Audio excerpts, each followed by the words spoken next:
Oh, wrong hat. Wrong hat.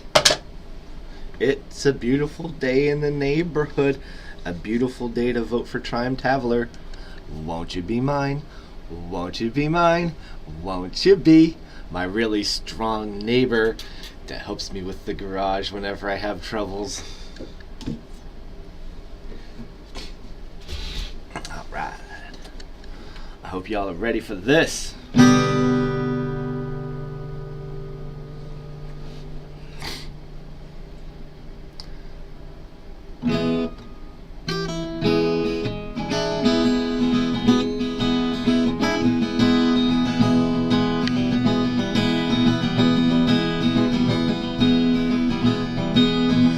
Breakfast with Trime Taveler. Vote for him to be your president. Trime Taveler.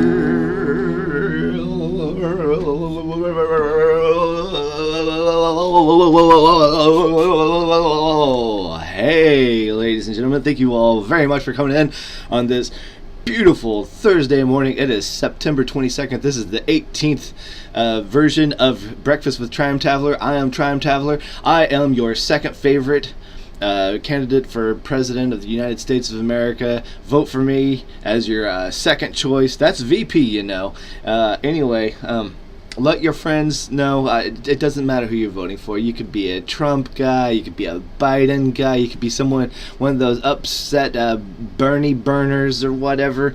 You could be part of the Yang Chain Gang. Anything that you want to be a part of.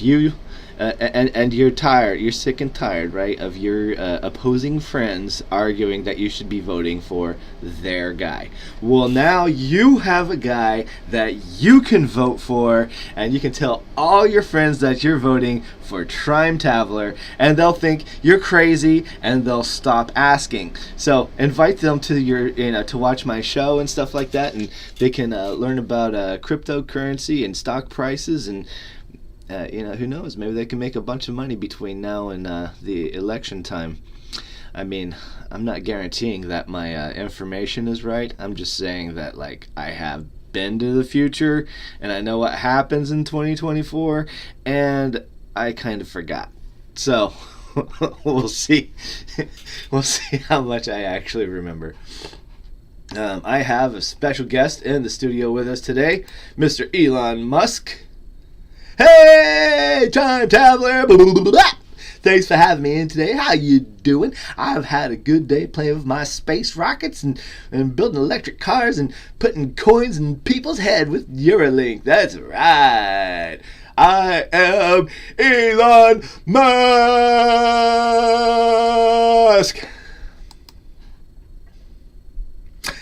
Thank you, Elon, for coming in, and we will be doing our cryptocurrency and stock reports together here in a little bit.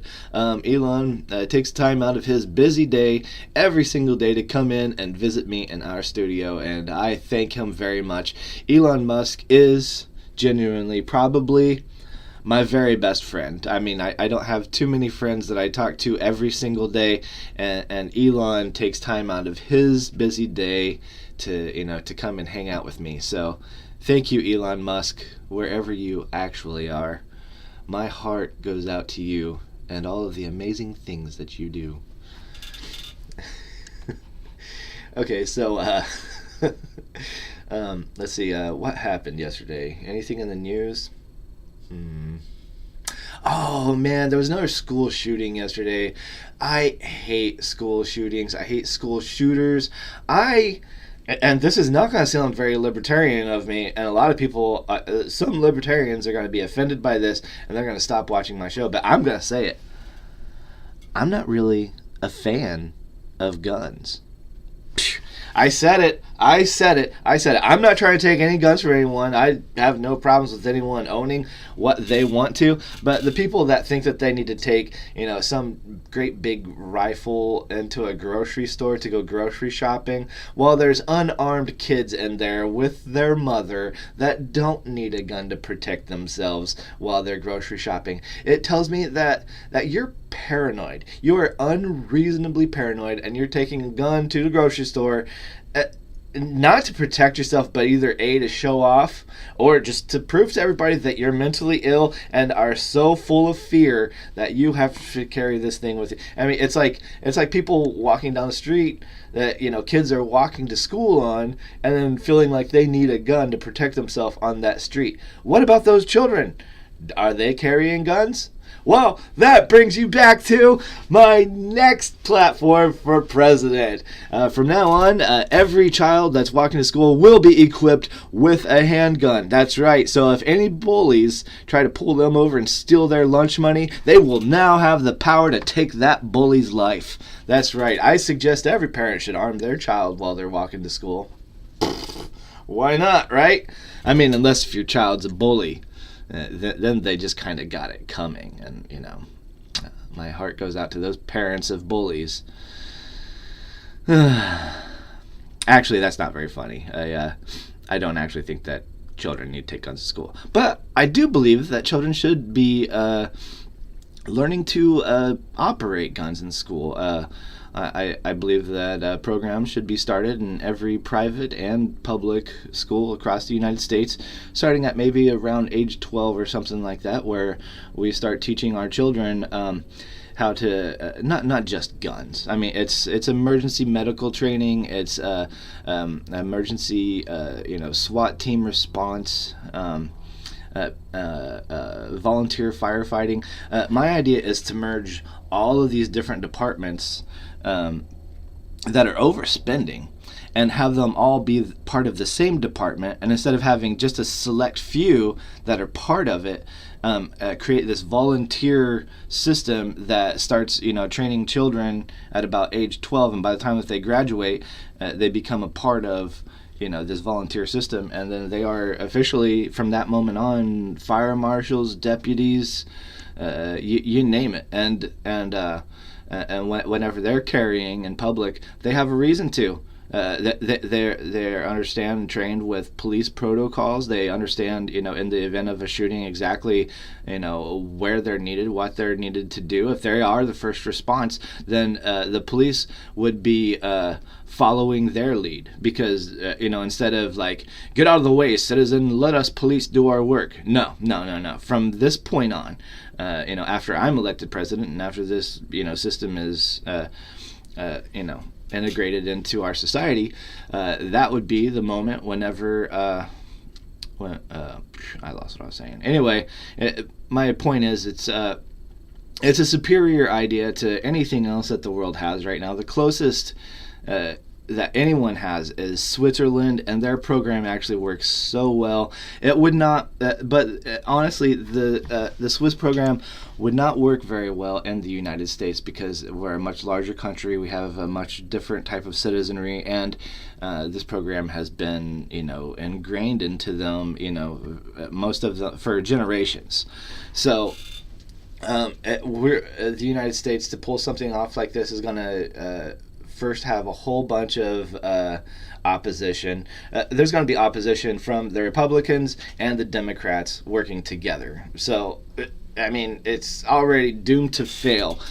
But my plan is called Radical Restructuring. It's a 65,568 page essay on how to restructure the United States of America in a way that makes sense, a way that creates less accidental gun deaths, less self-inflicted gun deaths. Suicides account for over 60% of gun deaths in the United States. So if you own a gun and it has killed somebody, that most likely that gun killed somebody by their own hand.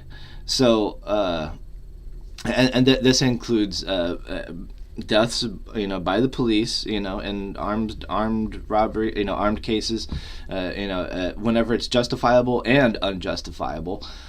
This includes self-protection, which is actually one of the smallest, one of the smallest amount of gun deaths. Almost nobody, everybody's buying their guns to protect themselves, but almost nobody ever protects themselves with a gun. Not in result that results in a death anyway. A lot of people pull their gun out on people and say I had to protect myself, but really they were just being bullies. But we're not gonna get into this whole debate because for one thing, I don't have anyone debating against me, and it's one-sided, and I do not like one-sided debates. Like, I have my opinions, and other people have their opinions, and I know that the whole world thinks that I'm crazy and that my 65,568 page of radical restructuring is just some pipe dream and no one is ever going to read it. Well, that is fine by me. I do not do this for you. I do it for my children. I do it because one day they have to grow up in a society that I have been living homeless in and realize all the flaws, and I would like to fix them, before my children become young adults. Which right now I have a 15-year-old, a 12-year-old, and a 6-year-old, and also I have a 21-year-old who is now a young adult. And a lot of the suggestions that I've gotten in my radical restructuring plan came from him. He's a genius. He's autistic like myself, and somewhat of a savant, and whenever I can't figure something out, I ask him. So many of these pages were inspired by conversations that I had with my oldest son. So if you guys have problems with some of my ideas, take it up with him, because he can actually argue my ideas better than I can, because I'm just a puppet. I'm his puppet.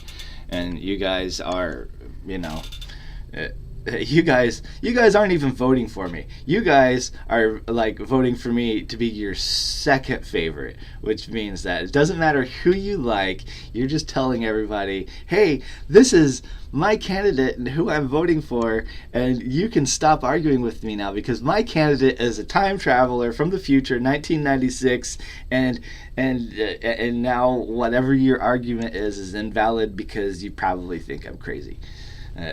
It actually works, and it's a way to stop the mental illness that plagues this country, and that mental illness is stemmed from the right versus left argument, the R versus D, the A versus B, the two-party system, the duopoly, whatever you want to call it.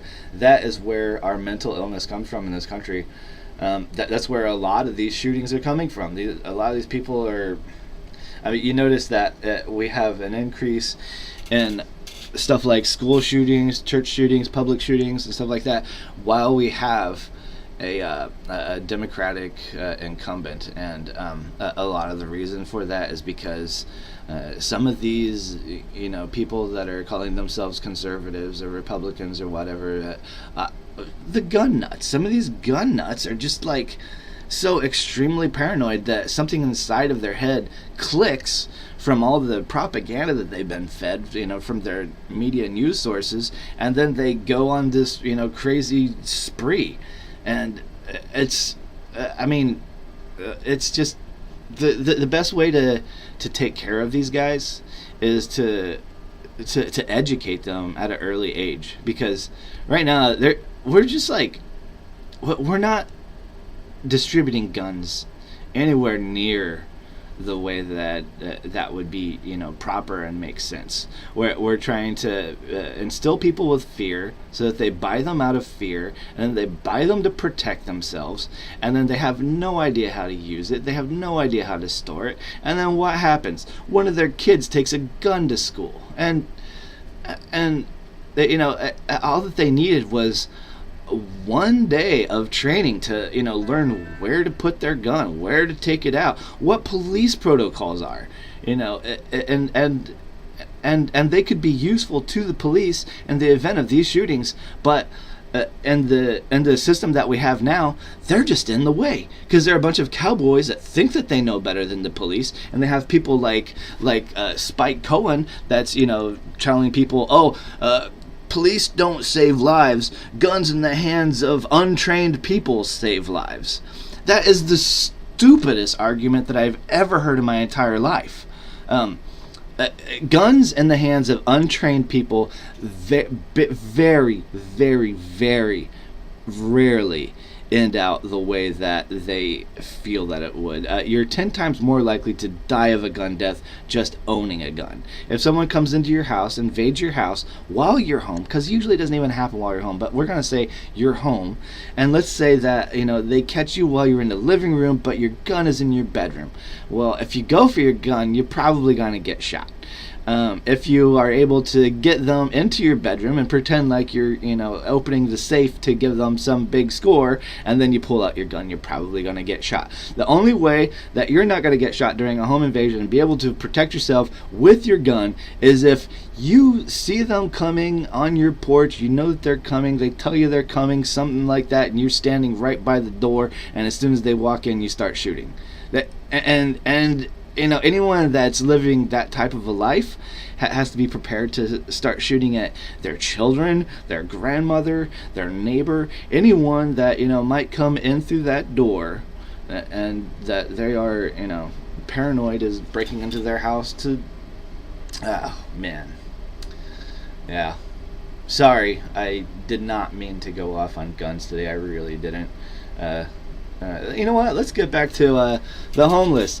Hand jobs to the homeless. That's right. Our new... Oh, Collab Cam is live. You know what that means today is the 18th episode of Breakfast with Trime Taveler. I'm Trime Taveler. This is the 18th episode. I said around the 4th or 5th episode that by the 20th episode, things were going to change. It was going to be so much better, so much different. Well... starting tomorrow, I'm going to be able to use Collab Cam on my system, which means instead of switching back and forth to Elon Musk, hey, I'm Elon Musk, blah, blah, blah, blah, I will be able to actually switch back and forth to a camera that is actually an actual guest. A lot of people might not realize this, but that's not actually Elon Musk that I'm talking to. It's just a photo and his mouth moves and I'm making the voice for him. Yeah. So if you're the real Elon and you watch every day because you think it's hilarious or something like that, starting tomorrow, you can start calling in and be my actual real guest on the show, which would surprise so many people. All right, so we are going to go to our talking scene, and Elon Musk is going to join us there, and we're going to do our cryptocurrency and stock report for the day. Hey, people! Oh, man. Looks like you can still see part of my... So I use this same live scene for other things, and one of them is...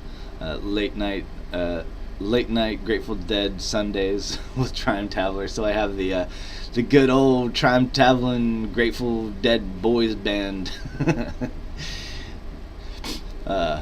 Okay, so let's see. Looks like our Tesla stock is going down today. Elon, what is up? It's just the best time to buy. So as you can see, Tesla is at a record low for the week, which means all of our stock prices are going to be down for the week. We're going to start with cryptocurrency. And let's see. Hey.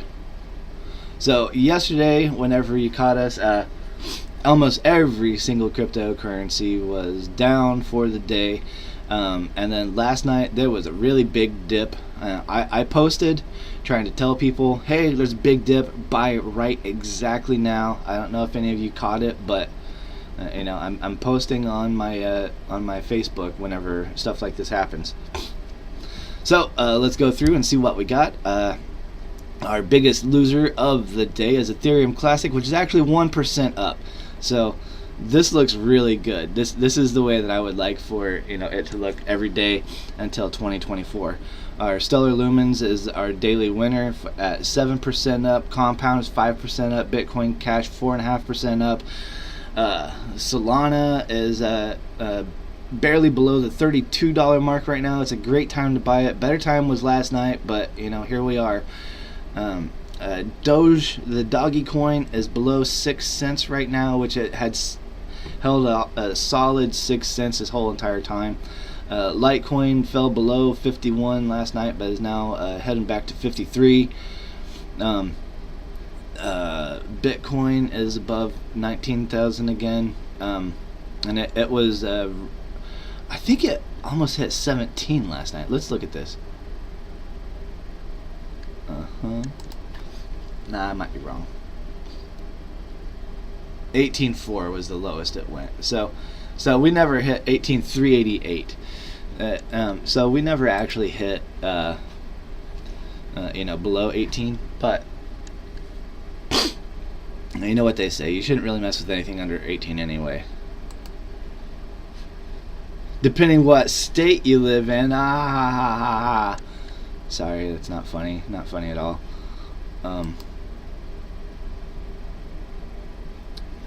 Okay, our biggest loser on the top 100 today is Airbnb.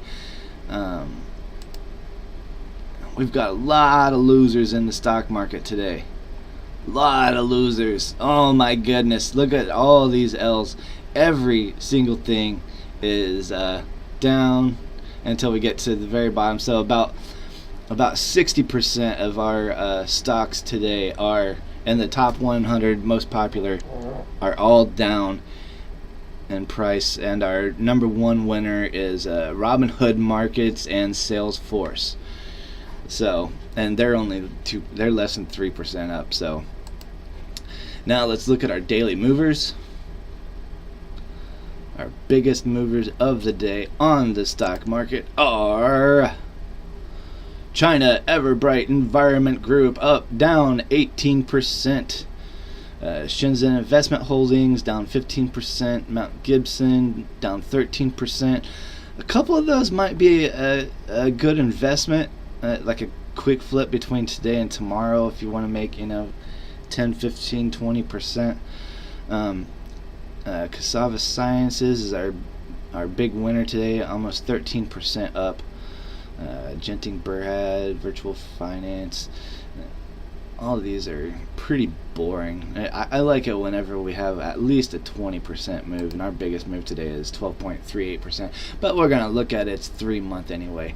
Look at that 3 months. It's up 59% in the 3 months. Its lowest was 16.84, now it's 14.28.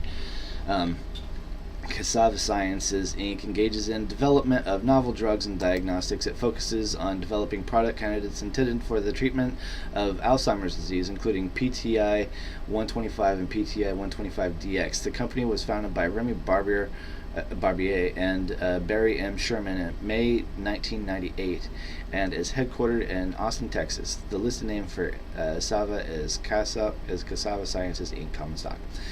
So these guys are they make an Alzheimer's medicine, which a while back someone gave me a tip, and they were like, yeah, this is this Alzheimer's medicine that's coming out, and whenever it does, it's going to take the market by storm, because a lot of people got the Alzheimer's, and this medicine actually works, was their message to me. And it looks like Robinhood doesn't. Oh, there we go. So we're down 28% in the past year on Cassava Sciences, and as far as the 5-year goes, if you bought this stuff like 4 or 5 years ago, then you're rich now. That's the way it works. If you bought it and you sold it August 13th, 2021, then you're really rich. If you shorted it on that day, then you're really rich. If you're buying it today, then I don't know what you are. Late to the game. Alright, so that's our cryptocurrency, that's our stocks. We are back to our regular scenes. Back to you, Elon. Hey everybody, thanks for coming in and watching Trime Taveler. I'm Elon Musk, and I will be here again tomorrow. Alright, thank you all for coming in and joining me and Elon today. I hope I didn't tick off too many of you. Like I said, My plan does not take guns away from anybody. It starts teaching people how to use them at the age 12. Okay, so remember that in your opposition to my whole gun thing. Whatever. Yeah. Anyway.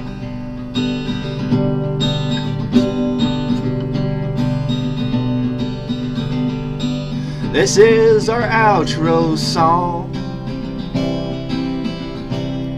and it won't be lasting very long, 'cause I do not like long outro songs. And that is the end of our song and our end of today. Today's show was very good.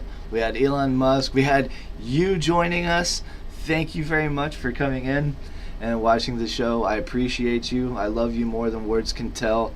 All the way to heaven and then back down here to hell. Thanks again. Now I need a little bit of time for the camera to catch up for the clips so that I can clip it at the end. Yeah. The clipped version is a little bit better than the live version. You don't have to sit through my awkward pauses while I'm trying to figure out what to say next, because I don't script it. All right, thank you.